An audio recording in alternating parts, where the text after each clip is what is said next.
You ever think about quitting? It's the combat of life hammering the snot out of you. Well, stand by, dig in deep, and get ready to get fired up with us.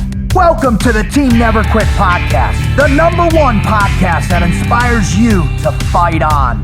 I'm your host, David Rutt Rutherford, here with Mr. Never Quit himself, Marcus Luttrell. Our mission is to help you embrace the suck of life, to teach you the values of working your ass off, and to interview the most hard-charging people on planet Earth. We know life is hard.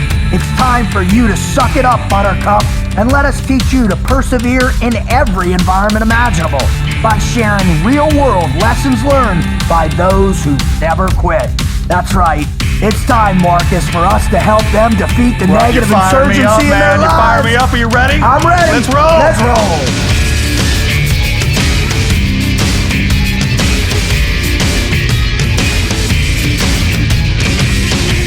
Morgan and I were talking the other day about Ramadi, man. We got into a tick where it was bad. It's where Elliot got hit. I mean, it was a good one, man. He got his legs cut off at the Achilles. I mean, that was just the only thing hanging him on. And then Elliot, man, he lost his leg. He had all kinds of stuff going on. And both those guys, Ghillie, man, he runs faster than he did before he got injured. He was a jet. Sure. And then Elliot, he's up moving around. He has that prosthetic leg, and those guys, man, you see them get hit. God damn, man, that was a hard day, man. And it truly is inspirational to walk around with those guys, the ones that have been hit harder than other team guys. We all get hit. Right. We all have to go through the same stuff. But then, man, it's when our boys get hit and are suffering, we all. Our collective, we surround them and motivate them, yell at them. You know, the best thing we did for Elliot was get him into the gym and just kind of talk to him like a team guy. Yep. Yeah. You treat a man like they're broken, they're going to act broken. You treat them like they're whole, they're going to act whole. Team guys are the worst at that. You know, if the mood is, we're this way right now, all of us will fall into that. Well, sometimes it can be hard to look at the remaining consequences of what could potentially happen to you. You know what I'm saying? Oh, man, you try. That's one aspect. The thing you don't ever think negative. about. Yeah, man. That's a negative. But then on the positive side of that, they also turn into, because they're not going to quit, and they come back, and some of them are still doing as good or better of a job. Well, that's what. Or they've moved on to something else and they're successful, and they become now like an inspiration that shows you or gives you an example to compare yourself to that says that when you're feeling like bitching out or something like that, you say, God, what the hell's the matter with me? Well, that's the kind of thing when I went back after I got out of the hospital and dropped back in, why wouldn't I go back? You know, firefighters make a bad fire, they go back. That's what we are, man. We're gunfighters. Well, that's home. That's home for us. That's going home, is going back to where we are the highest versions of ourselves. Well, the guys before us went back. I mean, team guys, they get busted up. That's that's an honor thing, right? With team guys, how tough, and it shows the guys coming up underneath us, man, you're going to get hit and your ass is going to go back because our country demands that of us. I mean, that's set in my head big time. And especially with my teammates, and every team guy thinks like, I need to be there for my brothers. And when you throw that ID on the table and walk out the gate and it shuts behind you, you're like, hey, I left my wallet. Maybe they don't need me that bad. That kind of, you turned in your cards and you're waiting for somebody to show up to open the door for you. Morgan shows up. He's like, can I help you? I was like, man, I left my wallet, man. And he goes, man, I never seen you before in my life. I know you, man. This is a secure area. You got a badge? No, I don't have no damn badge. But and another thing about our guests today, the reason I was talking about that, man, it doesn't have to be, you don't have to be in the SEAL teams. One, to get hit, and two, to push forward. I mean, it happens across the board. Obviously, you look at what we do for a living, you can absolutely look to that for injuries as well. Mm-hmm. We're kind of a walking medical diagram of injuries and overcoming injuries. And what our guest shows, man, is it goes across the board. Man, woman, child, it doesn't matter who you are, man. Sometimes, you can get hurt in what you do. Something can get a hold of you that you're not expecting. And the only thing that separates that is your mental drive. That's what separates us, right. is our mental drive. I mean, the injuries, you kind of... That's the most critical. Yeah, some people get hurt, and they're like, Doc says only at 40%. That's what you're going to get out of me. No, man, you're 100% now. Yeah. Right there. What's your new 100 look like? All you got to do is redefine what's your new 100. And what I love about this upcoming guest is, Listen, when you get out of the special operations community, there's a few things you say you're probably never going to do again. One, you're never going to get in the cold water again. You're never going to run again, all this other stuff. Yeah, right. She's so motivational, man. She makes you want to get out in the woods and get out.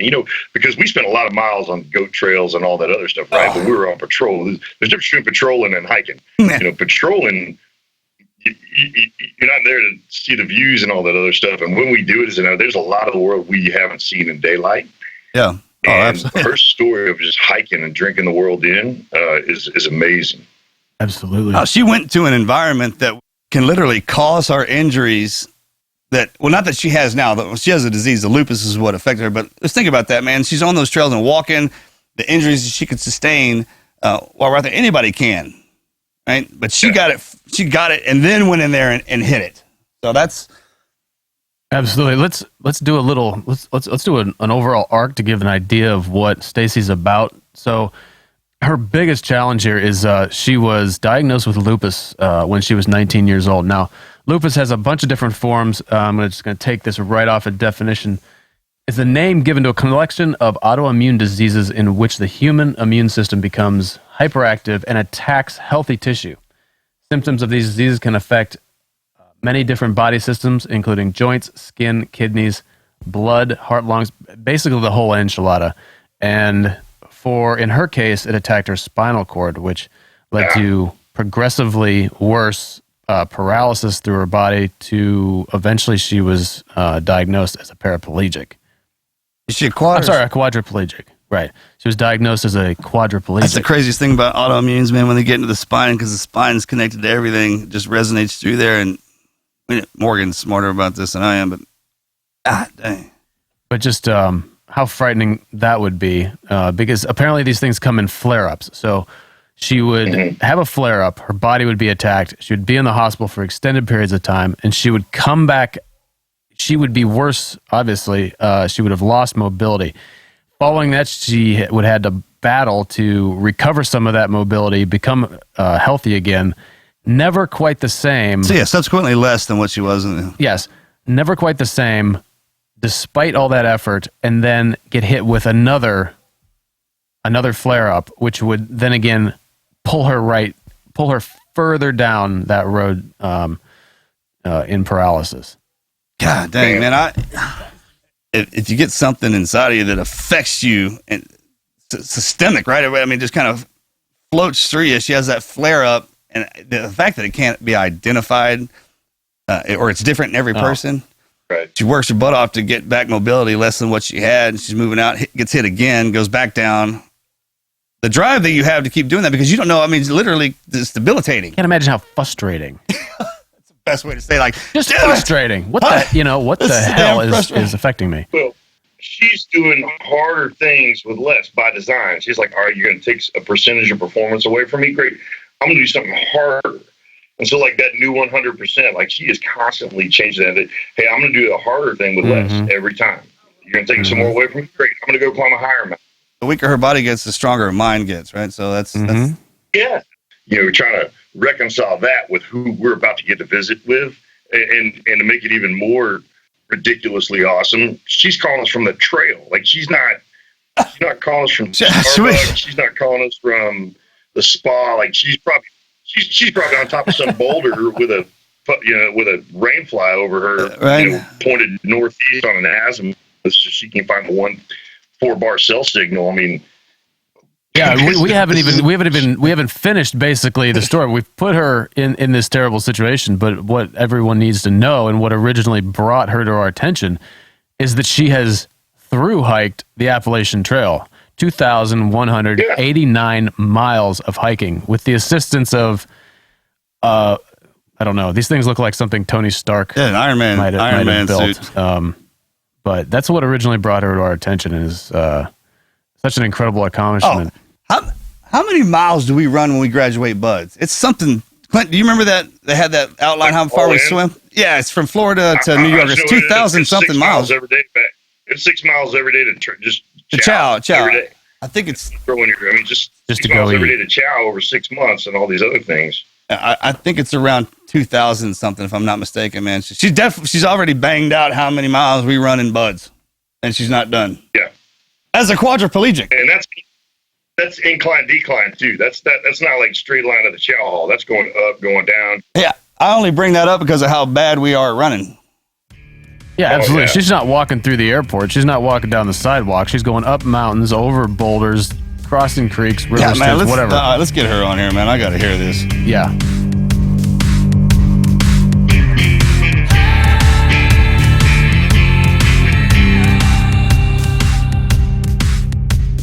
All right. Clint, you want to kick this off? Yes, I will initiate the Mad Minute, and I'm excited about this one because she may or may not be able to tell us the truth. I don't know what the rules are on being on the Appalachian Trail. It's a question asked all of our guests: Sasquatch, yes or no? I don't know. I've seen some pretty big footprints out there, so that's all I can say. I'll take it as a yes. Move on. We don't need to explain anymore. Stacey says yes. That's actually a big deal, Stacey.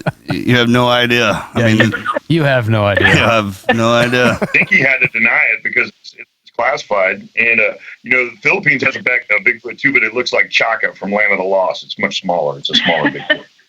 Yeah. Actually, when you spend a lot of time out on a trail and you can't get to a shower, everyone kind of looks like that eventually. I know. I wish. Oh, wow. Maybe that's what it is. Someone like Clint fell down the hill and got muddy and draped in. Covered in leaves, some kind of natural ghillie suit. And that grunt is him climbing back up the hill. All right. Yeah, that's how I got away with things in Syria. Everyone was like, is that Lieutenant Bruce or is that a Sasquatch? We don't really want to chase it and find out. The original footage, the authentic footage of the Sasquatch walking through that little hollow right there, that's actually Clint trying to escape from SEER school.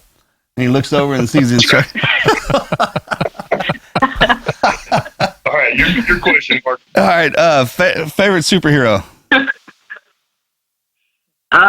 Favorite, that's a good question. Everyone said, I've been hearing lately that I have a Wonder Woman pose. I'm just realizing this. Some pictures that have been out there, they say I have a Wonder Woman pose with my hands on my hips or something. But actually, the true story behind that is I don't feel my legs, and my physical therapist actually kind of helped me figure this out. The reason I stand like that is just because it helps me with my balance, and I didn't even realize I was doing it. So, I don't know, maybe I should go with Wonder Woman since everyone keeps saying that. But Spider-Man sounds pretty awesome because I really need Spider-Man. Well, now that's Marcus's favorite, and from here forward, you can do no wrong in his book, sure. I promise you. Spider-Man all the way. I'm still trying to... I was going to say, people think that you're hiking down this nice dirt path on the Appalachian Trail, but there's these house-like boulders. I think Spider-Man's powers could come in handy for the climbing. Yeah, I would say that Wonder Woman has a Stacey pose. That's funny. Wonder Woman didn't do the Appalachian Trail. Mm-mm. Oh, yeah? That's a true statement. Wizard, your question. All right, Stacey, give us one bucket list item you are yet to accomplish. I think right now I'm hoping that the big guy upstairs gives me enough strength to get through a couple more long-distance trails. I want to finish this specific Crest Trail that I'm on now and then do the CDT, Continental Divide Nice. Trail, after that. You're actually on the trail right now, is it? Yeah. Oh, yeah. Yeah. I still have like 2,500 more miles to go. So. It's just around the corner. I'm trying not to look that far ahead. But. Just go to the tree in front of you. Marcus and I want to find a way to come out where you are, and well, at least I do. I want to get on the trail with you just for a little while, and ideally something like really flat or downhill. I'm really good at downhill. Uphill. Yeah, some of the downhills, you can't underestimate those, though. I do those on my butt sometimes. Yeah. I have an incredible ability to fall down mountains.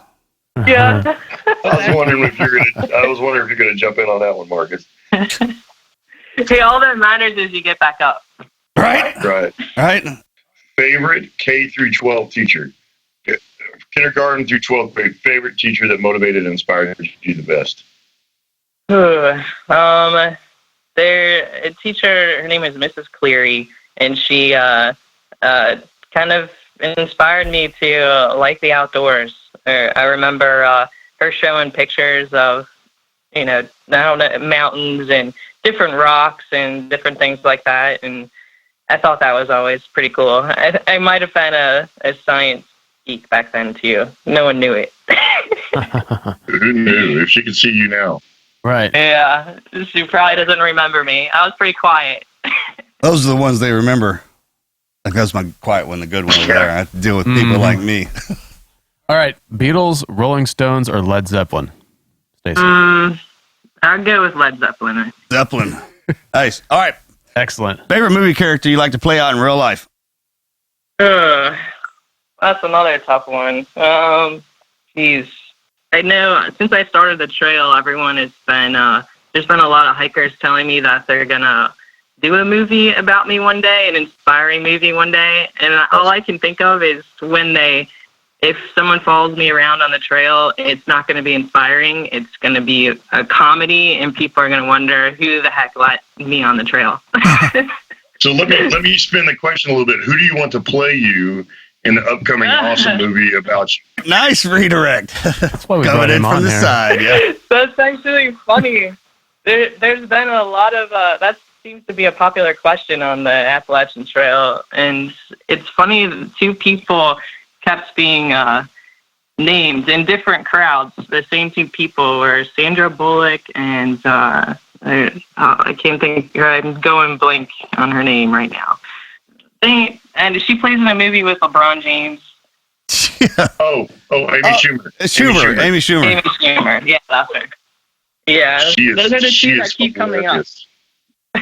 Let me tell you something. That's actually a hard question. When I remember when they were going to film Lone, that came out that when they were picking the characters, everybody has their movies they like to watch. You have your favorite actors and whatnot. But when it comes time to say, hey, who would you get to play you? That's a hard question. When it got sent to me, I just let that up to Pete. I'm like, man, you're the pro at this. So when they picked Wahlberg, I was like, great, perfect. Now, with the rest of them, I had, with Taylor and Ben Foster, he was for Axe. I had him picked a long time ago. As soon as the concept was kind of coming around, I was like, you need to get this Joker to play Axe. So yeah, I know you're a big fan of him as an actor. Yeah, great guy, man. I love him to death. Comes up a lot. That's awesome. You know what? I think that was a good place. All right, we're gonna wrap that up. Let's take it. That's the I was sweating over here. The hot seat's a little hot. Right. Well, that just means you're primed up and ready to go. So what we do is we finish up the Mad Minute. Great job. Like I said, it's a little unorthodox, but it's a lot of fun. And it kind of gets you ready for basically why we bring you on here is just to connect you with our listeners and the motivation and kind of the step-by-steps that you had. So if you don't mind, if you could just kind of get into your greatest never quit story. All right. I feel like my story is a little bit of a long story, but I guess I would start when I was diagnosed with lupus. I was diagnosed when I was around 19 years old, but I had it probably many years before I was actually diagnosed. Lupus it's an autoimmune disease, and they say that it affects. There's no two people with the same exact symptoms that have lupus, so I think that probably makes it tough to diagnose. And a lot of people are diagnosed with something else before they're actually confirmed to have lupus. But for me, and it affects everyone different, and it's basically your body attacks itself. So people can look completely healthy on the outside, and but inside your body is like attacking itself. So for me, it really zones in on my spinal cord, lungs, abdomen. Wow. I feel like actually my birthday is on Groundhog's Day, and my life kind of felt like Groundhog's Day. Is I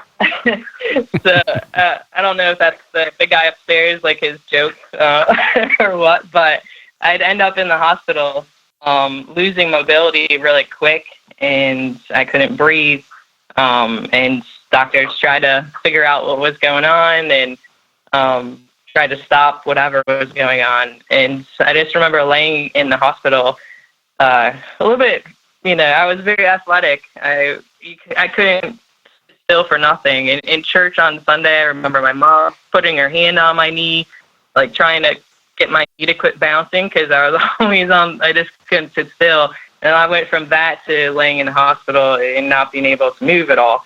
But it's the first time, this has happened more than once. So the first time it happened, I was pretty optimistic, like, I'm going to walk again, and I'm going to get on my feet. I'm just going to go right back to living life. And I remember the second time this happened, I went into the hospital. Actually, I think I went by ambulance, and I woke up in the hospital.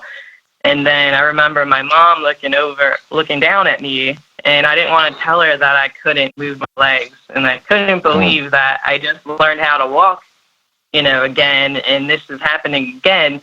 And why is this, happening? And I was kind of thinking, my faith is really important to me. So I remember thinking, what did I not learn from the first time this happened? Because this doesn't happen to someone twice.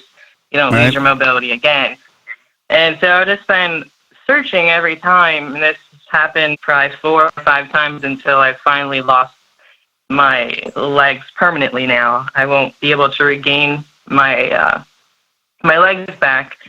But this last time, I guess backing up a little bit, March of 2014 was my worst flare-up, where I walked into the hospital, and then within a few days, I couldn't even lift up my head. All that was moving was my left arm, and I couldn't control it. It just kind of flopped around, so I could kind of use it.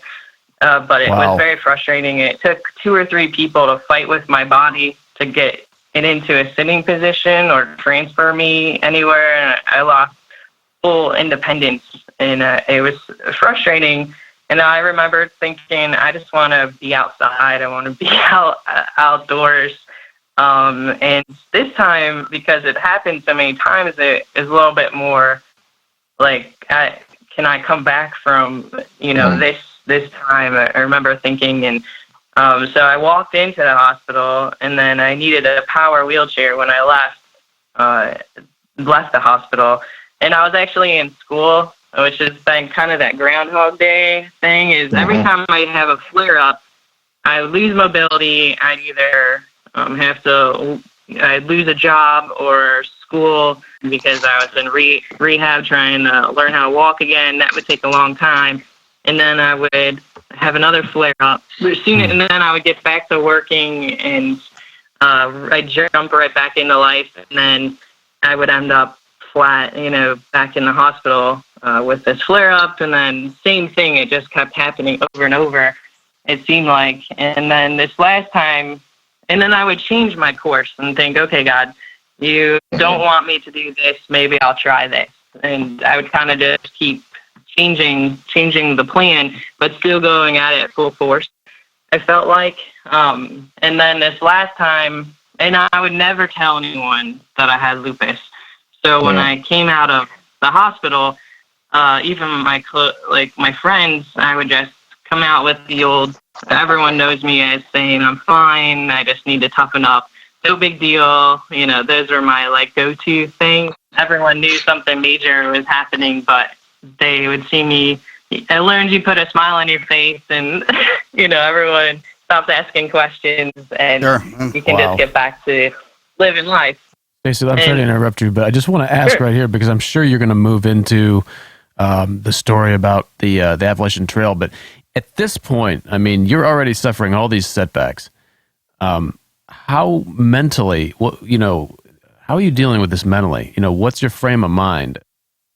In the first time, I was very, very positive. I didn't even let it, I just kept going. I tried not to think about it. I was going to walk again. I had no doubt I was going to walk again. The last time in 2014, I was a little bit more depressed, probably, but I still was optimistic. I still was, I wasn't as optimistic as the first time. It felt a little bit different.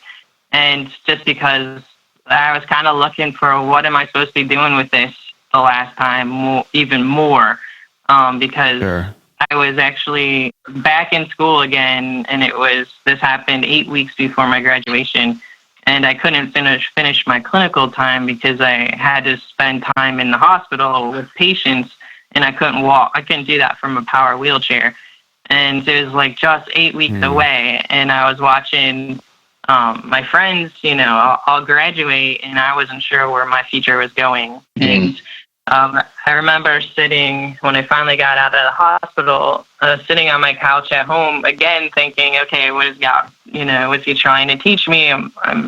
If he's trying to teach me something, I need a big neon sign to drop on my head. Cliff notes, please. Cliff notes, please. Yeah, keeps trying to teach me something. I'm totally missing it. And when I started out life, what I wanted to do, my dream was I wanted to become a doctor, and I wanted to work with Doctors Without Borders. And so I kept thinking, I want to help people, but I can't do that from the hospital.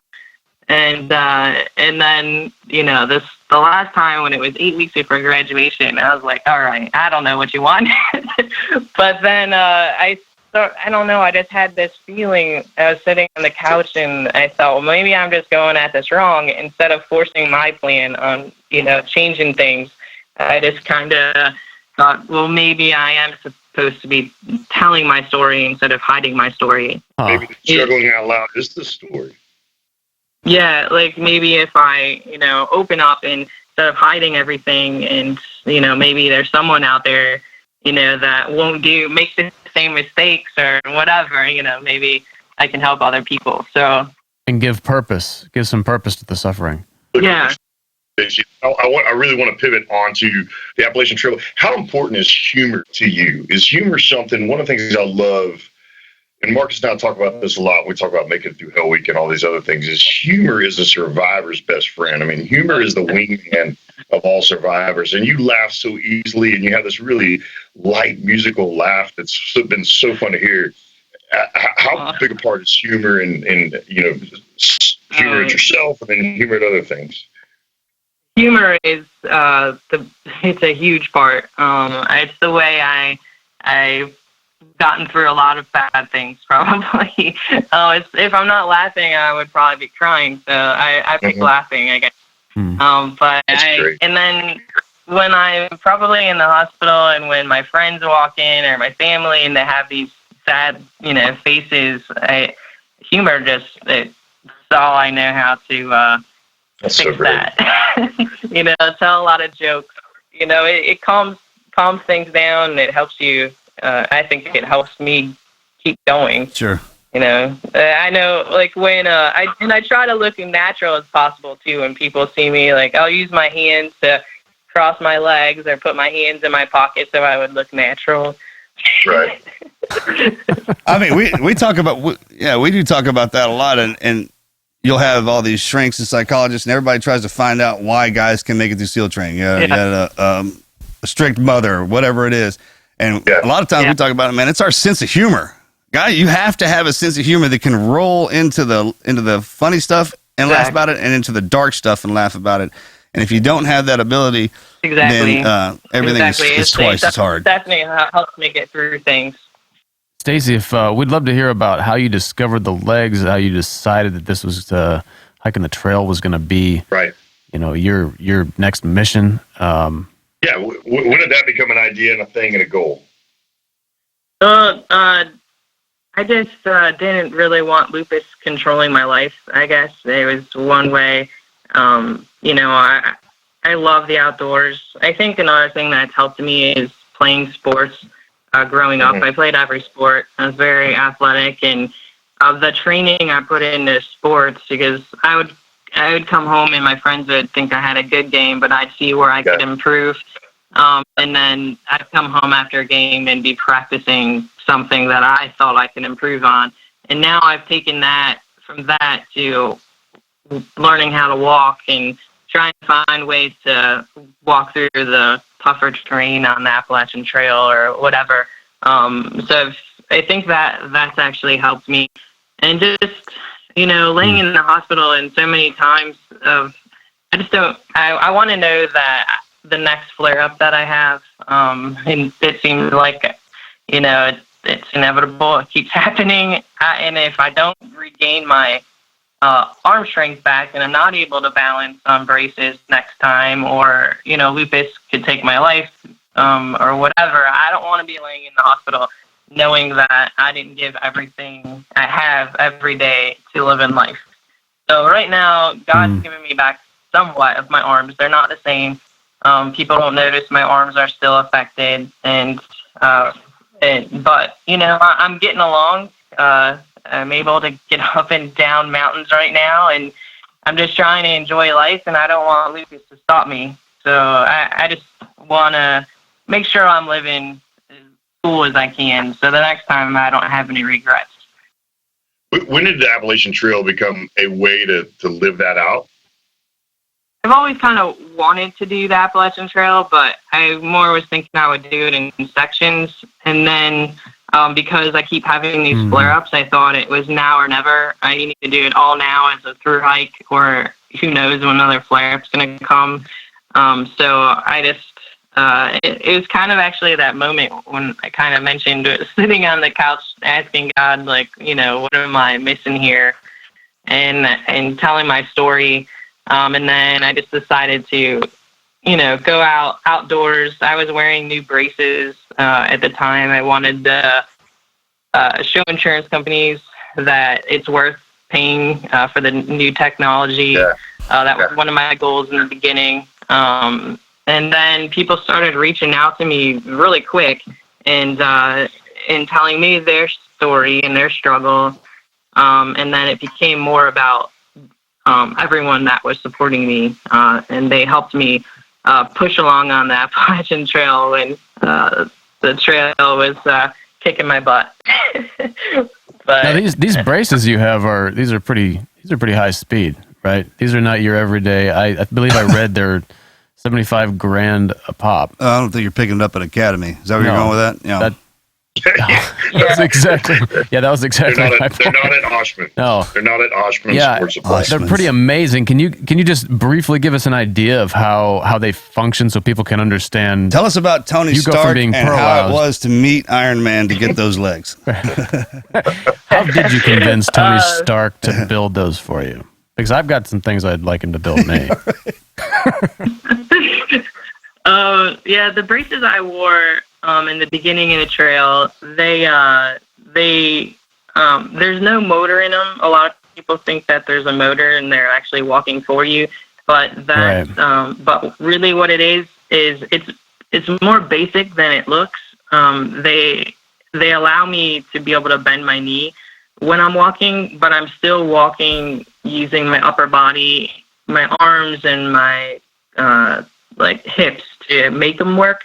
So my my upper body has to make the bottom of my foot hit the ground in a certain way. And then depending on how it's hitting the ground, so if I'm just standing straight with my feet flat, it tells the computer, that big box on the side, that my knees need to be locked so I don't collapse. And then I use my upper body to basically balance in that way, or my arms hanging onto something. And then when I'm walking, my orthotist explains it well. He says, everyone, able-bodied people, when you're walking, you're actually falling forward and your leg catches you. So I'm actually doing the same thing. Your leg just automatically goes out. But when it strikes the heel, it locks my knee. There's sensors on the bottom that say I need it locked. And then I use my upper body and my momentum to carry it over. And then when it hits all the way to the toe, it releases the tension at the knee, so it bends. And then I use my hip and my upper body again to pull through my leg. And it's a cycle of using my upper body. You're setting the standard. You're setting pace. What's been a moment along the trail? Not the moment, but a moment. I mean, your whole life is this never quit story, but can you think of a specific moment on the trail, maybe in the early days, where you literally had to muster everything that you learned along the way to not quit yet? Can you tell us and the listeners the story, the trail? Yeah, there's actually several spots probably on the trail. In the beginning, I had to learn, like my mom would tell me before I started the trail that my brain hasn't realized that I'm paralyzed yet.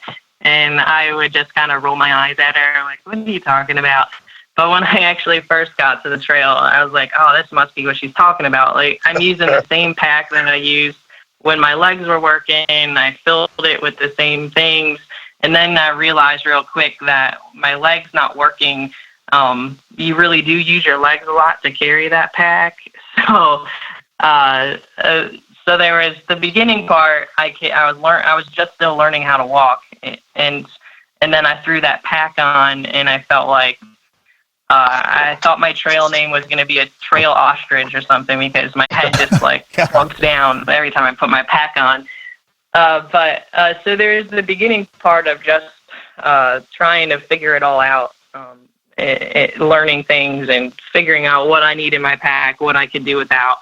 And then, but really Mount Katahdin, I failed at that mountain a few times. And on my final attempt, I was sitting on top of the mountain. It started out beautiful weather, but I was really slow, and it's boulders that are like straight up this mountain. I was sitting there, and then it started pouring rain. The winds were crazy. It was freezing temperatures. It was the rain turned into ice pellets that were just blowing in every direction, and the wind was knocking me down. And it was the last part of the trail, and I've already failed 3 times, so I had to make it to the top. And I just kept thinking of, all the time, I think lupus and everything all in my life kind of prepared me for that moment of continuing on that hike, because I think my mind and my body definitely quit 100 times. And then thinking of all the people that were supporting me along the entire hike, and I didn't want to let anyone down, and I just knew I had to reach the top of that, of Mount Katahdin. And the funny thing is 1 year earlier, I was hiking with a friend just to check things out on the Appalachian Trail, and I was using my locking braces, the basic ones, and we didn't make it to the top that time. But I remember when I came down, I told her, I'm like, I'm going to hike the whole entire Appalachian Trail, even if I have to crawl to that sign on Katahdin. And I was literally crawling to the top. I was like the wind knocking me over, and being at the top, and I was just remember kind of leaning my head up against that sign and kind of thinking about what I said a year ago. And I'm like, I was really kidding, God. You're like, you didn't have to take me literally about this crawling to the top. But he gives you what you want sometimes. Yeah. I tell you what, I just listening to you talk, it's one of those deals where a lot of people, when they get an affliction, they get a disease or something like that, it attacks you on the inside. And normally when we train ourselves to deal with a problem because we can see it, right? It's right in front of us, and we know how to handle that. And when you get something on the inside, you can't see it, but you can feel it. It's kind of difficult for your body to register. It's kind of like a hitchhiker. I mean, you pick that up. Yeah. And the beautiful thing about it, man, you're out there on that trail, you're jocked up in your kit, man, and you're taking, it's kind of like the doctor's prescription for lupus is go kick its ass on that trail. It's one of those things that lupus gets inside of you, and it has its purpose. It knows why it's there. I'm here to take your legs and your lungs, right? And the fact that you get up and go out and do something against what that disease is supposed to do to you.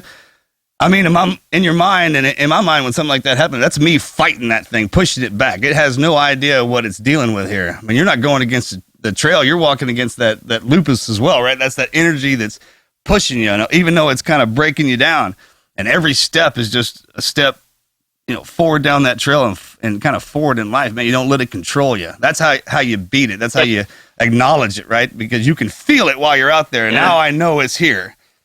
And crawling and doing it. It's like the trail is your arena, and it's you going against lupus every day and beating the dog stuff out of it every day. And that's what the fight is. I mean, you're a perfect example of a person who can live through lupus. I would imagine there's quite a few people who suffer from it, and they're not out climbing trails. That's something you can do, right? This is how far you can push yourself with this ailment. Mm-hmm. I just hope that, the thing that when I was laying in the hospital this last, in 2014, and losing mobility and not being able to breathe and thinking I wasn't going to graduate, after several attempts at changing my educational plan. And I actually did graduate. I did get up on my feet and finish out my clinicals and hiking the Appalachian Trail. I just hope that when people hear my story that, no matter how hard things look, we just have to keep going because we don't know what the future holds if we keep going. And you could, I feel like I could have quit then and things would have gotten worse. But I think if you just keep going and keep fighting, and we just never know, the possibilities that might happen if we give up too soon. That's what I always say anyway.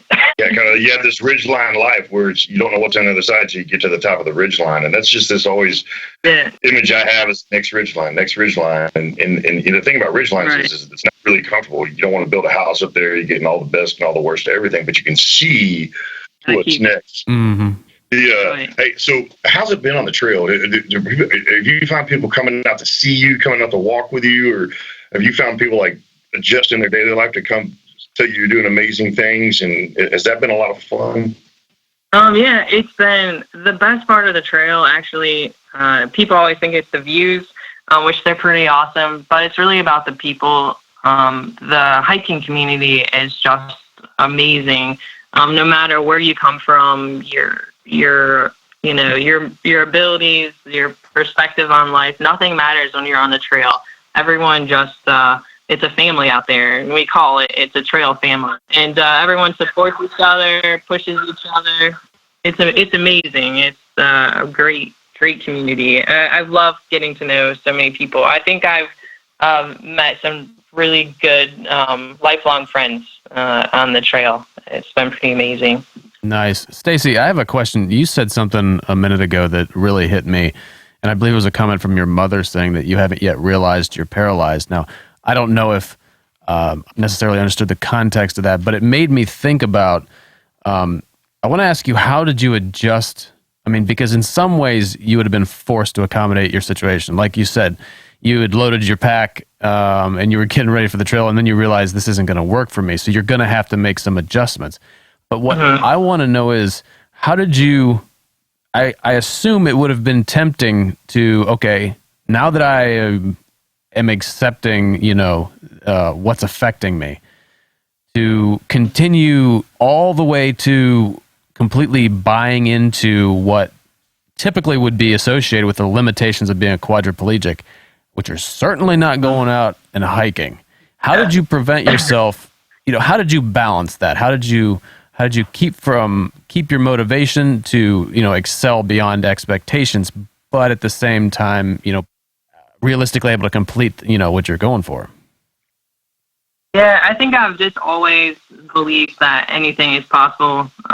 So I've always had that mentality of trying to I don't do things like everybody else, and but I can find another way to make it happen. So I think just from the first day in the hospital, I was trying to figure out a creative way to do anything, even graduate. At that time, it started, different goals. But I think, like what I was saying about sports, I always try to figure out a way to get better at something. And that's the same thing with walking and trying to find creative ways to keep doing things that I love to do. So I guess I just kept trying to figure out another way to do it.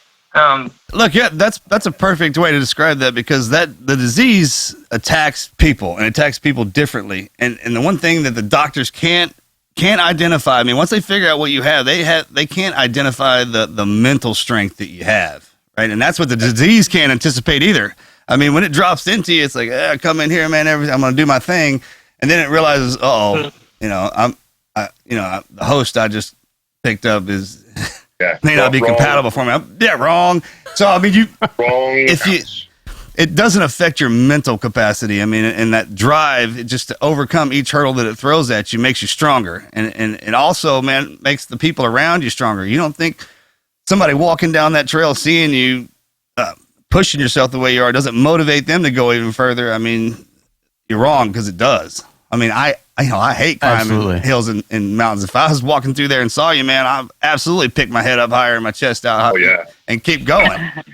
Marcus, I was thinking, like, you need to find a way to bring her. If she's not out on the trail, you need to bring her out to Exos with you one time to fire up some of these athletes and motivate them to that level. I mean, shoot, even just me. So, hey, so one encouragement and then one question that will hopefully trigger those three things you're going to share with us. So one, it's got to make you feel good to know that even with lupus, even what it's done with your legs, even with all this other stuff, you're still faster at running than Marcus and I.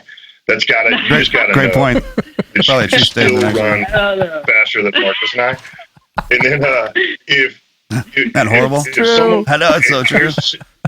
Here's the situation I want to put you in.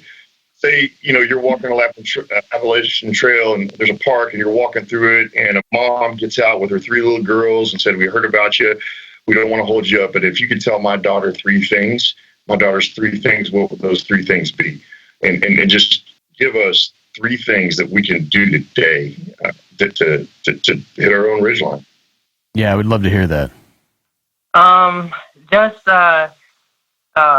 some things that I think my mom helps me with is she never, one thing I admire about her is she never discouraged me. She always gives me her opinion. She always tells me if she doesn't like something. She's always honest with me. But she never discourages me either. She's always supportive. And if I fall, she's there to help me. She's there in the good and the bad. And I think that what I would like for little girls to, I hope that they just keep knowing that they can do anything and just keep believing in themselves and pushing themselves and challenging themselves. And I think we only know what we can do. You can't listen to the outside noise of people that tell you can't do something because of whatever reason. You know what you can do, and if you believe you can do it, don't let anyone stop you. That's I think the main thing I would really like little girls to keep fighting. Just keep fighting. Whatever you go through, just keep fighting through it. So keep fighting. It sounds like from your story, it sounds like the second one would be keep laughing. Keep laughing. Yeah, enjoy life. Enjoy life. Whatever it is out there, just enjoy life. Like, we only, as far as I know, we only get to do it once. So enjoy it while we're here, Right? Find your trail, find your ridgeline. I mean, and walk it. Just walk it. Don't run it. So a lot of times when you start running, man, those guys you miss a lot. When you're moving slower, you see more. Yeah, actually, that's one thing I had to, being that competitive person that I am, and always, making myself better as an athlete. When I started the trail, I had to know right off the bat that this isn't going to be pretty. I'm not going to be fast, but I'm going to finish this trail. That's what I kept telling myself. So I had to not be proud, like that athlete that I always was, just making everything look good, I guess, is I had to embrace the only way I'm getting over these boulders is on my butt. So, I'd sit down on the boulder and have to carry my legs with my arms and try to get over certain areas. And when hikers are passing me up, being okay with the fact that I'm really slow. But they're trying to get past it so they stop feeling bad about themselves. If they're trying to get past it, they can stop feeling weak and start feeling strong again because you're pumping them out. Man, we got to get out of here, man. Did you see that? Did you see what she was doing? Let's get out of here. I was feeling good about myself until I saw a lady carrying her own legs. God knows. Oh, my God. If I had to wrap these three things together, it would be, you know what you can do and keep believing that. Keep fighting for those goals that you put in front of yourself and keep laughing because humor provides like rocket fuel that helps you do things that I do believe humor is a fuel source, and humor is like that long energy. It stays with you a long time, and it's the last thing anybody can take away from you if they can take it away at all. And so, is that a fair way to capture those three things? Definitely. I'll be using humor all the way to my last breath. I love your laugh. You got this really infectious laugh that makes me laugh. Works out here. Well, whenever you guys want to come out to the trail, I've got another 2,500 miles. It's going to take me a while, so anytime you want to come out. Yeah, real quick, Stacey, you've got a lot going on. We're curious, what's next? Obviously, this 2,500 miles that's in front of you. How can people find you? Can people follow you? Can they find you? I don't know. Do you have a Not blog, in a social stalking media, manner anything either. like that, so they can follow your progress? Follow you. Yeah, everyone has been reaching out through Facebook, and that seems to be the easiest way people can find me, probably. But and if anyone sends me a message, I don't always have service out here in the mountains, and it takes me a while sometimes, but I plan on replying back to everybody, and I love hearing from everyone. So if anyone wants to reach out through Facebook, that'd be awesome. Oh man, That's download dangerous. some videos. You're about to get thousands. I know probably. we're gonna put this out, man, and get people to video and send you some motivation. Awesome. Thank you. Well, fantastic. Well, you got 2,500 miles, and we don't want to slow you down. We're so grateful for your time. We're so appreciative that you pulled off the trail long enough to visit with us. And I got to tell you, this is one of the sessions I want to make sure my daughters listen to. Not just my daughters, but guys that are getting ready to go to buds, or guys that are getting ready to go in the NFL. I'm like, you need to listen to this, because this lady's going to teach you how to aim high, never forget, and find ways to laugh all the time. Oh, thanks. I'm honored to be talking with you guys. Thanks so much for reaching out. Our pleasure. And thanks for keeping Sasquatch alive. Thanks for that. That really helped that made my day. Yeah, good luck on the rest of your hike, and we'll be following you. Thank you so much. I appreciate All it. right. Take care. Bye.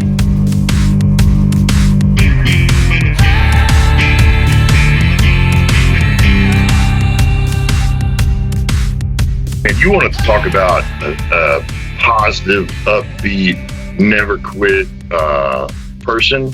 Man, that's her. That's just her. Man, I love doing this show, right? I mean, every time we have somebody come on here, man, you think after all the stuff that the collective we've been through and seen, and we share with each other, and we always do. That's kind of the beauty about being in the teams.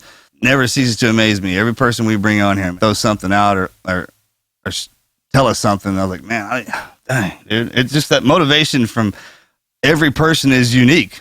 Mm-hmm. You know what I'm talking about? It just kind of gives you a perspective you don't ever think of. We get to do that all the time, man. Thank y'all out there for letting us do this. Even if it's not new, even if they're telling you something you heard from somebody else, 20 high achievers saying the same thing. I mean, you probably have to listen. You probably have to listen when these people keep saying the same thing over and over again. I believe that it works. So, the power of humor, man. The power of humor.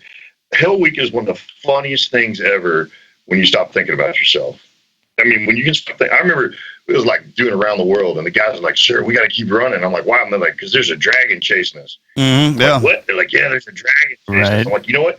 I'd love to see a dragon right now. I didn't hallucinate at all. I would love to see a dragon right now. All I know is I'm tired and it's cold, and I don't see a dragon at all. Yeah, the hallucinations on Thursday are epic. I didn't either, really. I spent so much time. I was robbed. Yeah. I was trying to get into that MRE. I had the 4 fingers of death back in the day. I don't think they have those anymore, man. We were parked up behind behind the ships. We had paddled in there to hide. We thought we could hide. Like, they can't see us in here. How'd that go for you? Oh, God. What, did you actually think they weren't watching? Boy Scout landing. Oh, yeah, they did. And they were like, hey, dump boat. So we took our chem lights and went. And then, you're so loopy at that point. No. And then one of the guys was trying to. We had this great idea that the right side of the boat would try and sleep while the left side paddled. So we were doing a circle. And then the number 2 starboard was trying to. He's still in. I can't use his name. He was doing this. I was like, "What are you doing?" He's like, "Trying to get a candy bar. Will you leave me alone?" He's putting a quarter in the life vest of the guy in front of him. They kept pushing the button. I'm like, look at this guy right here. And then he fell asleep and fell into the water. There is nothing more terrifying / eye-opening than falling asleep and falling into that water. Oh, yeah. Then they took us to Boy Scout landing and beat the piss out of us. I had that exact experience. I had the RO, I can't use his name right now either, goes in the water. I look over completely almost in a disinterested fashion, and he dissolves like The only way I can describe it was like the Lucky Charms marshmallows. They fizzed like Alka-Seltzer. That's what he exploded into Lucky Charms marshmallows, fizzed like Alka-Seltzer, and disappeared in the water. I turned around and I do remember saying, well, he's gone. The sir is gone. Looking out, and just prior to this, I had been observing the entire Marine World War II encampment that had been in place across the entire San Diego Bay. They had tanks, tents. I mean, there were sentries. There's everything, and it was amazing. That's we were a good paddling through this floating encampment. That's a good one. I remember we were paddling around, and one of my guys was paddling. He's like, "Hey, sir," I'm like, "What's up?" He goes, "Hey, the man's here." I'm like, "What?" He goes, "Yeah, the man's swimming next to our boat, and he says we got to pay him." I'm like, "What are you talking about?" Like, "You know the man? Pay the man. He's right here. He's got dreadnoughts like our mermaid." He said he kind of looks like Shaq with dreadnoughts. I'm like, "What are you talking about?" Just the stuff. We gotta pay the man. I finally showed up. Stacey more about what she's seen, like the stuff she's seen, the things that, when you have go to ESPN.com, listeners, read the story about her, Iron Will. It's an appropriate title. She's a motivational person, man, regardless of what you're dealing with. She almost made it sound simple. I mean, she was that easygoing about it in the way she described it. It for a moment there, it takes you out of the fact that she is a quadriplegic, and she did 2,189 miles as a quadriplegic on her own across the wildest parts of, the most remote parts of the eastern seaboard of the United States. That's incredible. Oh yeah, it's heavy, man. How casually she says 2,500 miles. She's just like, it's like, hey, I got to get a couple laps in the pool. Like, she's like, yeah, hey, I got 2,500 miles. I mean, just the casual easiness with which she says that. She called us from the trail. Most of these high end, we never talked to one of our ultra runners while they were running. No, we have not. I mean, she called us from the deal. All right. Yeah, how do you put that together? I feel like I should have done that whole from the push-up position. Like I should have just from the push-up position. God dang, girl. That's man. Wow. Yeah. But you know what? Right now, because we get so many of these, so many people inspired to write in, and you know what it does is it inspires us in return, doesn't it? It inspires us, Oh man, when we come in the office first thing in the morning and you belt one of those out, it's how do you not get motivated? I mean, we were talking about this morning. The night I had last night, I walk up in here, man, I'm fired up now. All right, so this comes from Jack Costello. First of all, thank you all for your service and support for our country. I listen to y'all every Wednesday and sometimes a few times a week when I need a pickup. Like Mr. Luttrell, I was molded by my father, who was a hard but fair man, and a mother who was kind-natured and loving woman. I grew up working with my dad in his painting company, as did my brothers. Our father was harder on us than any of the men he had working for him. He'd say, "I'm an asshole now, but hopefully when you're older, you'll see I was right. You'll know why I made you do all this." With that, and a lot of bumps and bruises, I learned and I grew to passionately love my work. One day, while I was painting a roof, I misstepped and went through a fiberglass skylight, 30 feet to the ground. Later, I was lying on the concrete floor. I didn't know that I had been knocked unconscious. And when I came to, I was more worried about fixing the skylight and finishing the job than I was about myself being hurt. I was taken to the hospital where the doctor said all they could do for me was amputate both legs from the knees down. That's it? That's all you can do for me? When my wife... How about an aspirin? I mean, there's some other stuff you can throw at me before you don't have to lead with that, Doc. A little too final, right? Can we try some other stuff? Can we try some other stuff first? I could think of a couple possibilities before we go to that extent. Elevate, rest, ice, compression. I don't know. When my wife got to me from Houston, as I was nearly 3 hours away on this job, a new doctor was on and decided to send me to LSU Interim Hospital in New Orleans. There I spent the next month having multiple surgeries on my feet. I'd broken both feet with multiple fractures as well as one leg, an elbow, and a skull fracture. I asked my doctors how long until I could walk, and I was told 4 years, and only with some kind of aid in doing so. Well, I told them I was going to beat that. I came back to Houston to have 2 more surgeries on my feet and again asked when I could walk. This time the answer was 2 to 3 years, and still only with an 8 in doing so. Once again, I said, I'm going to beat that. Over those 3 months since the fall, I'd read Mr. Luttrell's book and listened to some of the YouTube videos of him. Those gave me the spark to get up and go. I'd always known that I had it in me, but I just needed a little something to give me that push. That and a wife and 2 kids as motivation. I was up and walking within 10 months from the time of my accident, just in time for our wedding anniversary. I have just one more surgery to fix 2 bones in my feet that never healed correctly. I continue to listen to y'all to remind me that what I've went through is small by comparison to some, and that fortifies me to face my challenges daily. I want y'all to know how important the positive influence y'all are trying to spread is. With God's help and a want in your soul to continue on, anyone can overcome anything no matter what's in front of you. Thank you very much, Jack Costello. You know what, I love what he just said, with want in your soul. Like, I love that phrase. I love that, with want in your soul. You know, that want to. Mm-hmm. God dang, man, falling down, losing your legs. And then the doc says, hey, we'll just cut them off. Like, I'd be like, hey, are there other doctors in this hospital or within the area that I can talk to? I remember when Andy and when Halfley got shot in the chest, and the doc came in and his wife sitting in there. He's like, hey, man, you got a pericardial. He had there's around the heart, this thing called pericardial sac, and it can only hold, and I don't want to screw this up, I think it's 3 cc's of fluid in the sac before it starts to fibrillate, and you kind of go into a heart attack. It just grounds the heart out or suffocates it, right? He had 30 cc's had leaked into that, slow leak, and the doc comes in, he's like, hey, he ain't gonna make it, he's gonna die. And his wife sitting there started crying, and Morgan and I were in it. Morgan grabbed that doctor, and, well, I'm gonna talk about that, but we got a second opinion, and he's still around and got 20 kids and all that. So we always say this a lot. The doctors, the scientific part of it, the bone part of it, and what's what, man. What they don't know is what's inside of you, right? That's different in every person, man. That break is going to be the same. That leg bone, that's the same. But the drive that's inside of you to push past that is what separates everybody. That and mental approach and attitude. Yeah, I mean, this guy, he said he comes to us for motivation. Well, I mean, he just motivated us and everybody who listens to this. You got to understand, no matter what you do in life, if you're out there and everybody sees that we were SEALs, well, that's the path that we took, and you had the path that you took, and the separation that is probably about a degree, right? If you had that drive, same as we did, it doesn't, the outcome or what we do in life, that's not the most important part of it. It's that part that's inside of you, right? And we all have that. And if you don't think for one second we couldn't grab anybody and turn them into what we are in a matter of time, then they're wrong. You absolutely can. Never forget that, man. Never forget that you control it, just like he said, man. Yeah. You know, it's interesting. I love what you just said about, take anybody to do this. The components of being uncommon are incredibly common.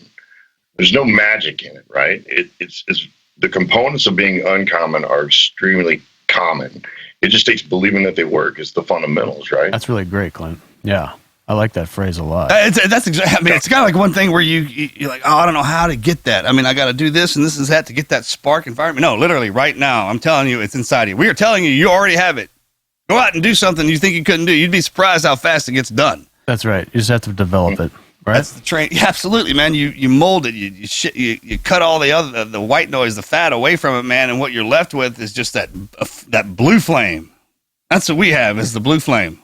I mean, it burns so hard that nothing can put that out in us. And those people who are still kind of in the beginning stages of that, they got the red fire in them and they know it's there. And as you push, man, the harder you go, and those hard times are what fires that thing up, makes it burn hot and hotter. Hell, Stacey, man, she's a walking inspiration. No pun intended, but absolutely. Yeah, it is. Thank you, Stacey. Thank you, Jack, for writing in and guest today. It's been another fantastic episode. So, Marcus, Clint, you guys want to give your thanks? We'll give Clint the last word for being our guest today, which we, again, really appreciate you coming on and helping take the helm here for another show while Dave's off on vacation. Oh, thanks, man. Jack, thank you for writing in, man, and that correlated good with Stacey and what she was talking about, man. It's just unbelievable to do this show. It really is, man, to sit behind this microphone and hear all this. So thank y'all for that. Thank y'all for bringing us back and letting us keep doing this and bringing these amazing people on. We promise we'll keep doing it to the best of our ability. Thank you. Thanks to the Father of my faith, my family, my friends, the opportunity to be here, and I'm out. I'm out.